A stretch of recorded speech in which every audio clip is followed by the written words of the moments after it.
အိမ်မပြောတာမဟုတ်တရေနိုးလာတို့တေကဒီ12နာရီ1နာရီလောက်ဆိုရင်တရေနိုးတတ်တယ်ဆို9နာရီလောက်မှအိတ်တော့အဲ့တော့ဒီမှာဆိုရင်ဒီမိုင်းနေစားလို့ထစားတယ်ဒီချောက်တော့ချီတလုံးနေကအေးပြီးကြိုက်လာဒါတို့တင်ကတော့ယောဂကြောင့်လို့မယူဆအောင်ဘာလို့လဲဆိုတော့တို့ရဗရိမောက်တွေဖွင့်အိတ်တာလေဗရိမောက်တွေကဒီကျဲကြီးပဲဗရိမောက်တွေကလည်း9ပြီပတ်လည်လောက်ရှိတယ်အဲ့ဖွင့်အိတ်တဲ့အခါကျအိယာဘေးရဗရိမောက်တွေဖွင့်အိတ်တော့ဒီညအေးလာတဲ့အခါမှာရာသီဥတုအေးလာတဲ့အခါမှာခြေတလုံးတွေကဒါကကြွက်တက်တာမျိုးလေးဖြစ်တတ်တယ်အေးရမျိုးလေးဖြစ်တတ်တယ်ပေါ့နော်အဲ့ခါကျရင်စီးလိမ်ပြီးတော့ပြန်အိမ်မယ်အခုတမီနည်းနည်းစားတယ်ဒါပေမဲ့ဒီဘိုက်ကတော့ညဘက်မှာစားရင်အစီတက်တယ်ဆိုတာသိတယ်ဒါပေမဲ့နည်းနည်းလေးပဲအစာပြေုံပဲစားရပေါ့နော်ဒီအစာရင်သမားကဘိုက်အစီကိုထိန်းထားရမယ်ဆိုတာ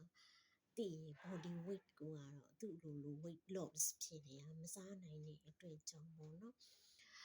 အဲ့မှာတို့ရဒီ SLE ဆိုတာကလေ2023မှာဒီဝမ်ကိုက်ပိုးပါတဲ့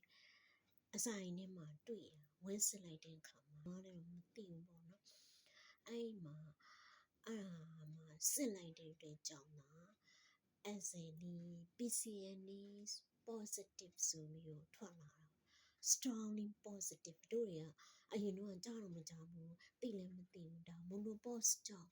နဲ့ osteoporosis တွေကတော့ဖြစ်မှာပဲမိန်းမတယောက်ကဒီအသက်အရွယ်မှာဒီလိုမျိုးဖြစ်မှာပဲ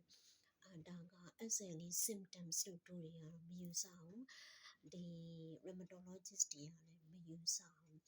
အဲ့တော့မစစ်ထားဘူးဆိုရင်တော့ဒါကဒီဘောနော်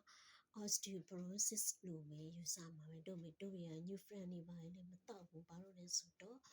အမေလည်းတောက်ခဲ့တာပဲတစ်သက်လုံးဘာမှလည်းမထူးတဲ့အတွက်ကြောင့်တောက်မနေတော့ဘူးဒီဆေးတွေ side effect တွေက diabetes ဖြစ်စေရင်ပေါ့နော်အခုကတို့တွေကတော့ဒီ DM မဖြစ်ဖို့ပဲအဓိကဦးစားပေးနေရတယ်ပေါ့နော်အဓိကကအစာအိမ်ကောင်းမှုရယ် DM မဖြစ်ဖို့ရယ်အဲ့နှစ်ခုပဲကျန်တာတော့ natural healing ပဲ natural healing is best I like it